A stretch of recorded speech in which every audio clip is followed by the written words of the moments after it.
Kenapa kalau kita memuji baginda Nabi Muhammad SAW, semua keinginan kita akan dikabulkan sama Allah, semua hajat kita akan dikabulkan sama Allah, rezeki kita akan diperbanyak sama Allah Subhanahu wa Ta'ala, semua problem kita baik zahir ataupun batin akan diangkat sama Allah. Seperti yang pernah disampaikan dalam salah satu hadis Rasulullah, man athara alaihi al-hajat fayukthir as-salati alayya fa innaha takshiful humum wal ghumum wa tukthirul arzaq wa tuqdal hawaij. Barang siapa yang banyak kebutuhannya, yang banyak keperluannya kepada Allah Subhanahu wa Ta'ala, kita tinggal aja sama diri masing-masing. Apakah kita termasuk manusia yang banyak butuhnya sama Allah atau tidak? Rasul mengatakan, man athara alaihi al-hajat, barang siapa yang banyak butuhnya sama Allah dalam hal apapun, fa'athir sholati alaihi, maka perbanyaklah sholawat kepada-Nya. Fa'innaha takshiful humum wal ghumum wa tukthirul arzaq wa tuqdal hawaij. Maka sesungguhnya banyaknya sholawatnya seseorang terhadap Rasulullah, ini dia, semua ghumum, ya, hal-hal yang bikin kita sumpah dalam kehidupan kita orang. Kadang kita nggak tahu. Tiba-tiba kita orang dalam kehidupan kita orang sumpah, ini nggak mau orang kaya, mau orang miskin, ya kan, mau siapa aja mereka pasti ngalamin kayak gitu. Tiba-tiba kita sumpah, ya kan, bingung dan nggak karuan gitu, gelisah, galau, merana dan sebagainya. Ini bakal dihilangin sama Allah. Humum wal gumum, zahir wal batin, sumpah batin, ya kan, sumpah zahir, semuanya bakal dihilangin sama Allah. Kemudian wa tukthirul arzaq, rezekinya bakal dibanyakin sama Allah. Ini janji Rasulullah. Kemudian wa tuqdal hawaij, tinggal kita tunggu aja waktunya. Ini bahasanya apa nih sama Rasulullah? Ya. Man athral alaihi al-hajat fayukthir sholati alaihi, perbanyak sholat. Nah, problemnya di sini nih. Janji Rasulullah terhadap kita orang yang banyak kebutuhannya kepada Allah, butuh apapun. Jadi makan bacakan. Jadi bukan bacakan hadis Rasulullah. Yang banyak perlunya sama Allah dalam urusan apapun, perbanyak sholawat kepadaku.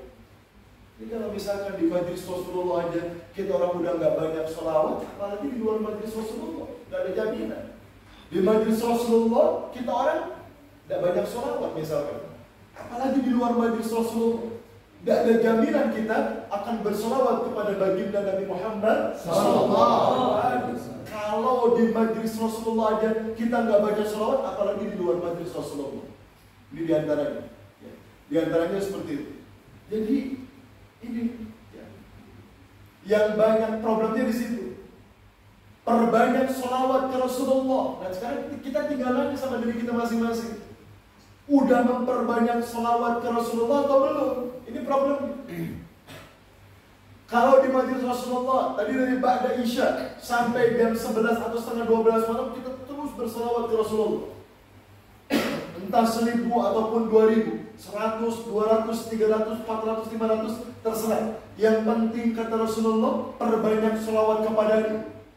Jadi kalau perbanyak berarti bukan cuma ada di majlis Rasulullah kita memperbanyak selawat. Berarti di luar majlis pun kita akan berjuang, berusaha semaksimal mungkin untuk memperbanyak sholawat kepada Rasulullah. Bib sambil ngapain aja memperbanyak sholawat ke Rasulullah, nggak masalah bebas sambil ngapain aja. Sholawat ini satu-satunya ibadah yang sering kita jelasin. Satu-satunya ibadah yang nggak ada sensor sama sekali dari Allah. Sambil ngapain aja bebas. Dan pasti diterima sama Allah Subhanahu wa Ta'ala. Dan seperti ibadah-ibadah yang lain, sholat belum tentu diterima, puasa belum tentu diterima sama Allah Subhanahu wa Ta'ala. Tapi sholawat nggak ada sensornya. Sholawat pasti bakal diterima sama Rasulullah Sallallahu Alaihi Wasallam, sama Allah Subhanahu wa Ta'ala, pasti bakal diterima. Bib, gimana kalau sholawat ini sambil riak misalkan, sambil pengen dipuji orang, sambil misalkan sombong, sambil diterima sama Allah, nggak ada alasan. Allah pasti terima sholawat dari siapa aja, sambil gimana aja. Jadi problem pertamanya adalah, ini kan kita dengar tuh hadis Rasul yang tadi. Apa hadisnya? Fayukthiris sholati alaihi, perbanyak sholawat kepadaku, kata Rasulullah. Nah sekarang tinggal kita nanya sama diri kita masing-masing, apakah kita memperbanyak sholawat ini cuma di majlis Rasulullah doang? di rumah, di luar rumah, misalkan kita enggak. Misalkan yang kerja di ladang enggak pernah sholawat. Yang dia ingat cuma utang terus misalkan. Apalagi di kantor sama juga enggak begitu. Di pabrik misalkan dia juga enggak sholawat. Kemudian di mana lagi? Di rumah dia juga. Ini problemnya. Kenapa? Karena hadis Rasulullah nggak mungkin bohong. Hadis Rasul nggak mungkin bohong. Kalau misalkan kemudian kita mempertanyakan terhadap diri kita orang ini, Habib sih udah sholawat ke Rasulullah, tapi mana nih? Tapi mana kok belum juga ada kebuktian atau pembuktian dari katanya yang sholawat ke Rasulullah bakal dihilangin, misalkan bakal dipenuhi kebutuhannya sama Allah, bakal diperbanyak rezekinya sama Allah. Kemudian bakal apa lagi? Segala macam hamil wagominya bakal dihilangin sama Allah. Tapi mana? Saya masih gelisah, saya masih galau, saya masih merana, rezeki saya masih belum diperbanyak sama Allah. Kemudian apa lagi? Kebutuhan saya masih banyak yang belum dikabulkan sama Allah Subhanahu wa Ta'ala. Nah, pertanyaannya sekarang begini. Ini Rasulullah bersabda yang tadi dia bilang. Satu dulu. Apa bilang? Man afdharal alaihi al-haja. Barang siapa yang banyak kebutuhannya kepadaku, perbanyak sholawat kepadaku. Pertanyaannya, udah memperbanyak sholawat ke Rasul apa belum? Itu pertanyaan. Ini gak usah tanya sama siapa-siapa, tanya sama diri sendiri kita orang masing-masing. Karena kalau ini benar terjadi, artinya apa? Artinya kita banyak sholawat ke Rasulullah, mustahil sabda Rasulullah luput, itu mustahil.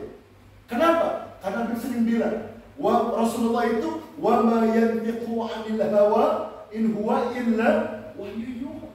Rasulullah itu gak akan pernah ngomong, gak akan pernah berbuat sesuatu, mau apa aja perbuatannya, mau apapun ucapannya, kecuali ucapan Rasulullah, perbuatan Rasulullah itu wahyu dari Allah Subhanahu wa Ta'ala.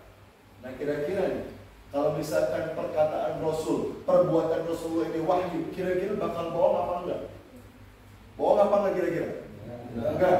Kalau misalkan kita orang bilang enggak, terus gini, seandainya yang dibicarakan Rasul, yang dilakukan Rasulullah itu wahyu, kira-kira bakal meleset apa enggak?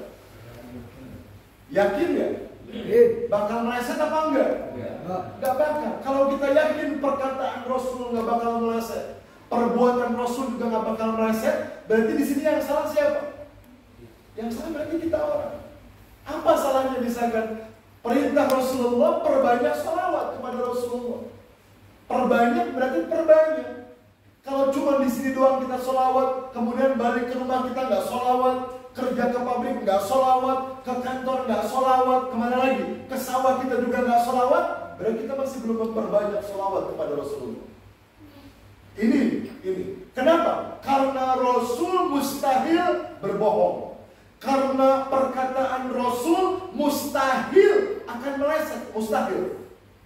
Perkataan Rasul pasti akan terjadi. Kalau enggak sekarang, besok. Kalau enggak besok, minggu depan. Kalau enggak minggu depan, bulan depan. Itu pasti akan terjadi perkataan Rasulullah. Berarti di sini yang menjadi problemnya adalah kita orang. Yang menjadi masalahnya adalah kita orang. Persis seperti ketika kita orang menyampaikan la in syakartum la azidannakum. Persis seperti ini. Kalau kata Allah, kalau kalian bersyukur atas berbagai nikmat yang Allah berikan kepada kalian, Allah mengatakan la azidannakum. Pasti bakal Allah tambah nikmatnya.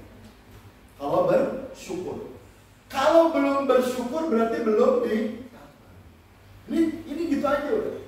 Jadi yang benar itu pasti Al-Quran, yang benar itu pasti Rasul Shallallahu Alaihi Wasallam. Kalau nikmat kita belum ditambah sama Allah dalam bentuk apapun nikmat, bukan cuma satu. Nikmat sehat belum ditambah, nikmat apa lagi? Nikmat misalkan dikasih mata yang jelas belum disyukurin, nikmat dikasih tangan yang sehat belum disyukurin, kaki dan sebagainya. Semua nikmat belum kita syukurin, maka bakal belum ditambah sama Allah. Nikmat uang misalkan kita belum nyukurin dikasih uang sama Allah, juga gak bakal ditambah sama Allah. Kalau udah disyukurin, pasti bakal bertambah. Jadi cirinya gampang. Kalau rezeki kita bertambah, berarti kita udah bersyukur sama Allah Subhanahu wa Ta'ala. Kalau belum, berarti kita belum bersyukur. Kita mau bilang, udah ya Allah, udah Habib, udah ya Rasulullah, itu bohong, udah percuma. Karena cirinya gampang. Kita sendiri bakal tahu itu cirinya. dari akibat yang akan terjadi. Apa akibatnya? Rezeki kita orang bakal ditambah sama Allah Subhanahu wa Ta'ala. Nah, persis dengan sholawat kepada Rasulullah. Kalau kita udah memperbanyak sholawat ke Rasul, pasti seluruh kebutuhan kita orang bakal dipenuhi sama Allah. Seluruh gelisah kita orang, galau kita, merana kita, hamil wa ghamin kita orang, dohir wal batin, pasti bakal dihilangin sama Allah. Kalau kita memperbanyak sholawat, pasti rezeki kita bakal ditambah sama Allah. Itu pasti. Kalau belum ditambah, berarti kita masih belum memperbanyak sholawat ke Rasulullah. Nah, ini problemnya. Jadi sahabat sekalian, ini yang harus kita betul-betul cermati. Kalau misalkan kita ini benar-benar, ya Allah Habib, kami datang ke majelis sholawat ini bukan cuma pengen mendapatkan syafaat Rasul. Itu pasti, benar gak? Bukan cuma pengen mendapatkan syafaat Rasul yaumul qiyamah, bukan. Tapi Habib, kami juga kepengen, kami punya usaha. Baik itu yang di ladang, baik itu yang di kantor, baik itu yang wirausaha, baik itu yang dagang, apapun bentuk usahanya, pasti pengen maju, pasti pengen beruntung, pasti pengen berhasil. Dan kita dikasih kunci yang betul-betul hebat sama Allah Subhanahu wa Ta'ala. Kita dikasih rumus yang betul-betul dijaya sama Allah Subhanahu wa Ta'ala. Yang kunci ini, rumus ini, jurus ini mustahil akan luput. Mustahil tidak akan terjadi, pasti bakal terjadi. Apa diantaranya? Keberuntungan, kesuksesan, keberhasilan, kejayaan, itu pasti akan terjadi. Bagi siapa? Bagi yang banyak bersolawat kepada Rasul Sallallahu Alaihi Wasallam. Jadi yang harus kita cermati ini sebetulnya, coba cermati, kita ini udah memperbanyak solawat apa belum? Udah banyak solawat apa belum? Jangan-jangan kita ini cuma solawat di sini doang. Di rumah enggak, di kantor enggak, di sawah enggak, di pabrik enggak, di mobil enggak, di motor enggak. Jangan-jangan begitu. Jadi kalau ada di majelis sholawatan, sholawatnya kalau nggak sholawat malu misalnya. Jangan-jangan begitu kita orang. Berarti problemnya adanya di mana? Adanya di kita. Jadi jangan kita nyalahin manakib, jangan kita nyalahin rotib, jangan kita nyalahin maulid Nabi, jangan, itu konyol. Sebetulnya yang salah itu jelas.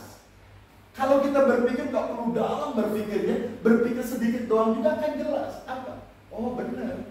Ternyata yang salah itu bukan Allah, bukan Rasul, bukan manakib, bukan rotib, bukan maulid, bukan tahlil, bukan apapun, bukan kita sendiri. Kenapa? Yang belum mempraktekkan atau mengamalkan dengan sebenarnya.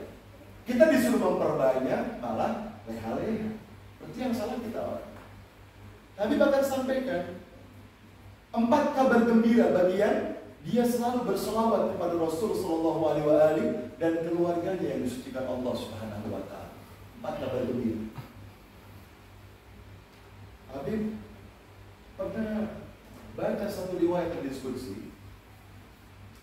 Ada salah satu percakapan Allah dengan Rasul Sallallahu Alaihi Wasallam.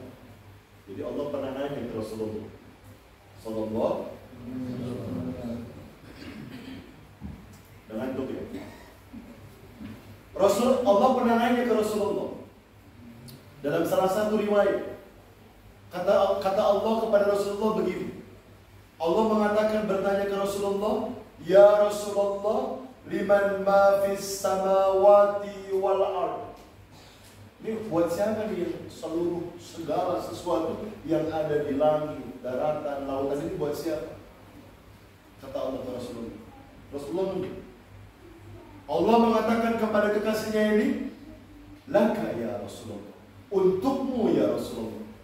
Jadi semua yang ada di langit, lautan, bumi ini Allah ciptakan itu untuk Rasulullah Sallallahu Alaihi Wasallam. Kira-kira kalau untuk Rasulullah itu diwarisin ke siapa ke Rasulullah? Kira-kira diwarisin ke siapa itu? Kalau buat Rasul diwarisnya ke siapa kira-kira Kang Adi? Kalau Kang Adi ini punya harta, yang pertama bakal diwariskan Kang Adi siapa? Keluarga, ya kan? Keluarga. Ini siapa yang ngaku-ngaku punya dia ini? Bingung aku. Siapa yang ngaku-ngaku punya dirinya? Ini semua Allah mengatakan, "Ya Rasulullah, semua yang ada di langit, di bumi, di lautan, aku ciptakan semuanya untukmu," kata Allah. Bukan untuk siapa-siapa, untuk Rasulullah. Rasul diam.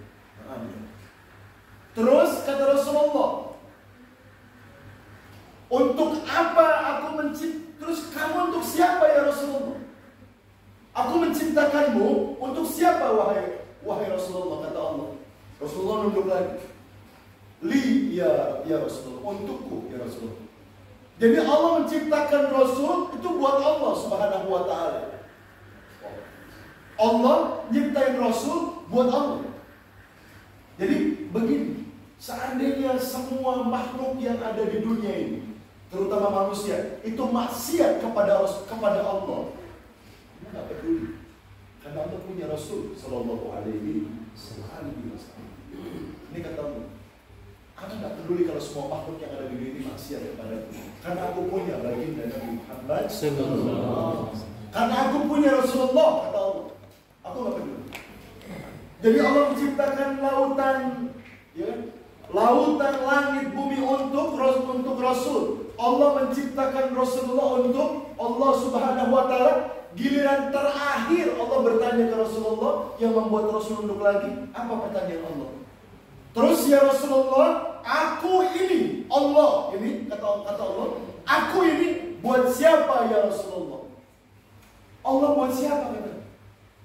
Rasul nunduk lagi waktu ditanya kayak gini. Rasul nunduk lagi. Kemudian Allah dengan zatnya menjawab dirinya sendiri, menjawab pertanyaan sendiri bahwa Allah ini buat siapa? Allah Subhanahu wa ta'ala menjawab, kata Allah. Kata Allah begini, aku wahai kekasihku, aku untuk siapa? Aku untuk mereka yang bersolawat kepadamu wahai kekasihku Muhammad. Jadi langit, bumi, lautan untuk Rasulullah, Rasulullah untuk Allah. Giliran Allah buat siapa? Buat mereka yang selalu bersolawat kepada baginda Nabi Muhammad. Allah untuk mereka yang bersolawat. Jadi sahabat sekalian, kalau seandainya Allah Subhanahu wa ta'ala menakdirkan kita untuk bersolawat kepada Rasulullah, ini adalah sebuah keuntungan yang tidak ada bandingnya bagi kita orang. Artinya apa? Artinya selama kita bisa bersolawat, kita orang tidak perlu memperdulikan apapun dalam kehidupan kita. Walaupun kita harus jauh menempuh jarak, walaupun kita harus kehabisan suara bersolawat kepada Rasul, walaupun kita harus letih, lelah, capek, tertidur di sini nggak masalah. Yang penting di situ kita bisa bersolawat kepada baginda Nabi Muhammad.